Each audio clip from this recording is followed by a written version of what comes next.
Hello বন্ধুরা, Piyali's blog চ্যানেলের আরও একটা মিনি ব্লগে তোমাদের সকলকে অনেক ওয়েলকাম জানাই। তো এই যে আজ হচ্ছে ষষ্ঠীর আগের দিন সন্ধ্যাবেলা। তো এখন এই যে আমি এই গ্যাস ওভেনটা একটু পরিষ্কার করে নিচ্ছি, যেহেতু আমি কদিন বাড়ি ছিলাম না, দুদিন হলো এসেছি। তো এই গ্যাস ওভেনটা আর পরিষ্কার করা হয়নি, ওর মধ্যে আমি রান্না করছিলাম। তো আজকে সময় পেয়েছি, ভাবলাম পরিষ্কার করে নিই, যেহেতু কালকে আবার জামাই ষষ্ঠী, ও বাড়িতে আমি চলে যাব।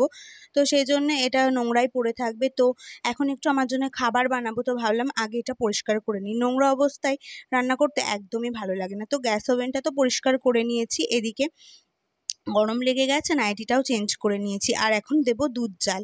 তো সেই জন্য ফ্রিজ থেকে আমি দুধটা নিয়ে নিলাম, নিয়ে এবার দুধটা একটু জাল দিয়ে নেব। আর আমার জন্য একটু চা করব, চা খেতে ইচ্ছা করছে, আর একটু হালকা ঠান্ডা ঠান্ডাও লেগেছে দেখছি। তো সেই জন্য একটু ভাবলাম আদা দিয়ে ভালো করে দুধ চা করব।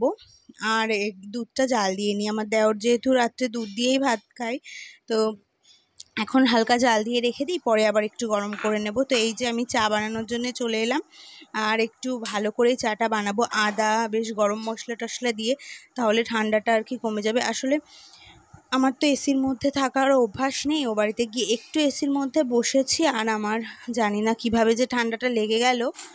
তো যাই হোক, এখন চাটা চলো বানিয়ে নিই আর তোমাদের সঙ্গেও শেয়ার করি। আর তোমরা কারা কারা কালকে জামাই ষষ্ঠীতে যাচ্ছ অবশ্যই কমেন্টে জানিও, কিন্তু আমিও কিন্তু যাচ্ছি, কাল সকালে যাব। আর সকালবেলা চলে যাব, কারণ আমাদের যেহেতু ষষ্ঠী পুজো আছে, তো মায়েদেরও আছে একই নিয়ম। আমার শ্বশুরবাড়িতেও যেরকম পুজো হয় ওই বাড়িতেও সেরকম। তো মায়ের সাথেই পুজোটা করব ওই বাড়িতে গিয়ে। তো এই যে এখন আমি এখান থেকে গোলমরিচ, লবঙ্গ এই সমস্ত চায়ের মধ্যে দিয়ে দিচ্ছি। তো চাটা করার পরে আবার আমি একটু জামা কাপড়গুলো গুছিয়ে নেব, যেগুলো নিয়ে যাব কালকে ও বাড়িতে। তার এদিকে দেখো, আমার চাটা কিন্তু একদম ফুটে গেছে।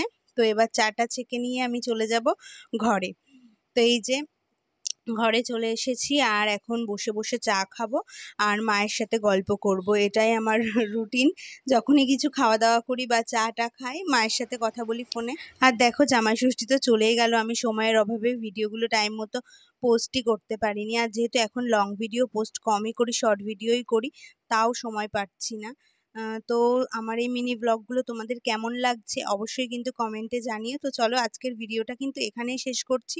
যদি তোমাদের ভালো লাগে অবশ্যই লাইক কমেন্ট শেয়ার করে সাবস্ক্রাইব করে আমার পাশে থেকো। তো চলো, আজকের মতো টাটা, আবার নেক্সট ভিডিওর সাথে খুব তাড়াতাড়ি দেখা হবে।